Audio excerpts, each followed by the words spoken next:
Assalamualaikum warahmatullahi wabarakatuh.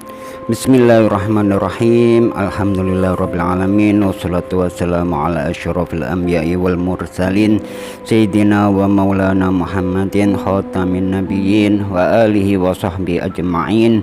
Wa la hawla wa la quwata illa billahil alil azim. Amma ba'd. Alhamdulillah, pada hari ini kita masih diberikan kesehatan oleh Allah, nikmat, karunia, taufik dan hidayahnya.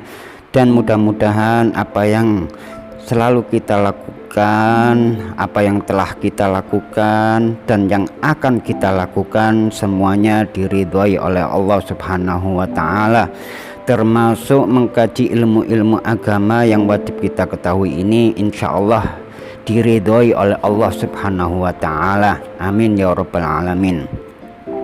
Kemudian pada hari ini kita meneruskan video yang kemarin, yaitu sekarang kita mengkaji syarat-syarat mengqashar sholat. Saya bacakan dulu.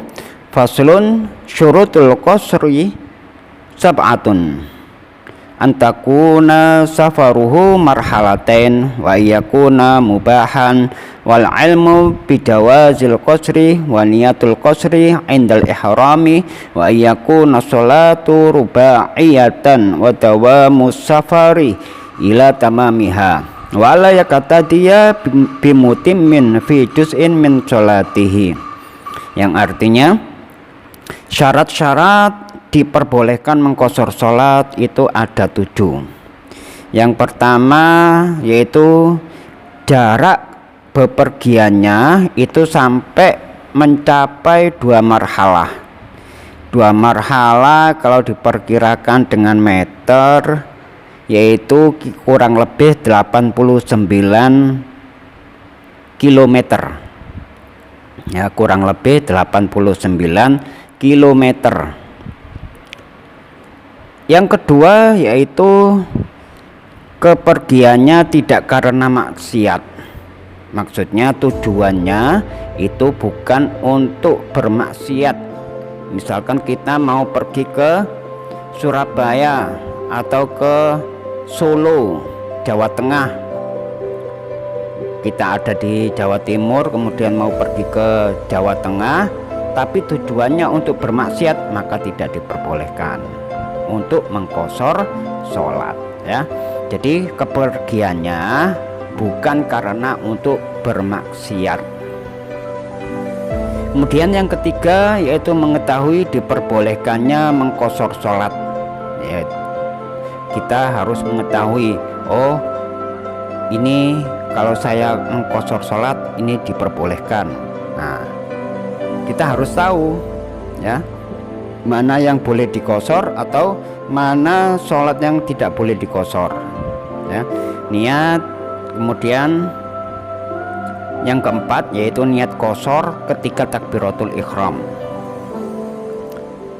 Ketika takbiratul ihram kita harus ada niat untuk mengqashar. Nanti kita jelaskan.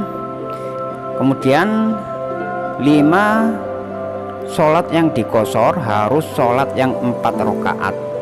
Mana saja yang boleh diqashar?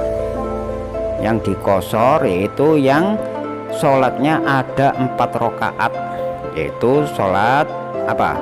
Zuhur, asar, dan isya. Ini sholat yang boleh diqashar. Adapun maghrib dan subuh itu tidak boleh diqashar, ya. Kemudian yang keenam, berlangsungnya bepergian sampai pada selesainya sholat. Jadi mengqashar sholat itu masih berlangsung dalam masa-masa bepergian. Kemudian yang ketujuh yaitu orang yang mengqashar tidak boleh makmum dengan orang yang sholatnya sempurna, ya.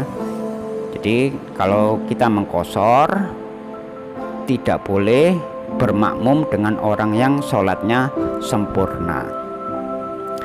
Kemudian catatan bagi kita adalah sholat qashar adalah apa sih? Sholat qashar itu, sholat qashar adalah meringkas jumlah rakaat, meringkas jumlah rakaat sholat karena adanya alasan-alasan tertentu.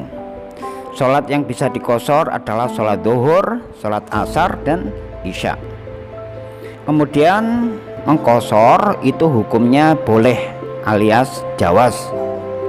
Tetapi kebanyakan ulama berpendapat bahwa untuk mengkosor sholat itu lebih baik dilakukan bagi orang yang mempunyai rukhsah atau kemurahan. Ketika diperbolehkan untuk mengkosor, lebih baik kita lakukan. Kemudian catatan yang ketiga bagi kita yaitu perjalanan yang mubah. Misalnya pergi untuk menagih hutang, atau kita perginya dengan tujuan untuk silaturahmi, atau kita pergi untuk menjenguk orang sakit dan lain sebagainya. Jadi kira-kira perjalanan kita itu hukumnya hukum mubah. Misalkan selain yang mubah maka tidak diperbolehkan. Kemudian yang keempat, bila seseorang pergi dengan jarak yang cukup untuk mengkosor sholat dengan tujuan yang mubah, kemudian di tengah perjalanan ia melakukan maksiat, maka tetap boleh mengkosor sholatnya, karena tujuan pertamanya adalah untuk hal yang mubah, bukan untuk yang maksiat. Tapi berbeda dengan orang yang pergi untuk tujuan yang haram, tujuan bermaksiat. Misalkan kita ada di Jawa Timur kemudian pergi ke Jawa Tengah atau ke Jawa Barat dengan tujuan untuk berzina, untuk hal-hal yang maksiat, hal-hal yang mengandung dosa, untuk berzina, untuk minum minuman keras, pesta miras, ya, pesta narkoba atau yang lain, maka kita tidak boleh untuk mengkosor sholat. Tetapi apabila ia tobat di tengah perjalanan dan mengubah niatnya untuk tujuan yang baik, maka diperbolehkan untuk mengkosor sholat. Walaupun niat yang pertama, tujuan pertamanya untuk bermaksiat, kemudian di tengah-tengah perjalanan niatnya berubah. Saya pergi ke Jakarta gak mau minum minuman keras karena itu hukumnya haram. Aku mau tamasya saja, mau ke daerah-daerah yang kira-kira asik, atau menjenguk atau silaturahmi ke temanku saja, mau silaturahmi ke saudara-saudaraku saja. Nah, misalkan seperti itu, berubah niat, maka diperbolehkan, ya. Kemudian contoh niat kosor yaitu seperti usolli fardhu dhuhri rakaataini qasran lillahi ta'ala. Saya ulang, usolli fardhu dhuhri rakaataini qasran lillahi ta'ala, yang artinya aku niat sholat duhur 2 rakaat dengan kosor karena Allah. Nah, ini contoh niat mengkosor. Kemudian boleh juga selain mengkosor juga disertai dengan jamak. Jadi jamak itu menggabungkan antara sholat duhur dengan asar, misalkan sholat maghrib dengan isya, maka diperbolehkan untuk mengkosor dan juga menjamak. Niatnya seperti contohnya usolli fardhu dhuhri rakaataini qasran majmu'an bil asri lillahi ta'ala. Saya ulang, usolli fardhu dhuhri rakaataini qasran majmu'an bil asri lillahi ta'ala. Aku niat sholat duhur 2 rakaat dengan qasar dan jamak dengan asar karena Allah Ta'ala. Nah, insya Allah sudah jelas ya.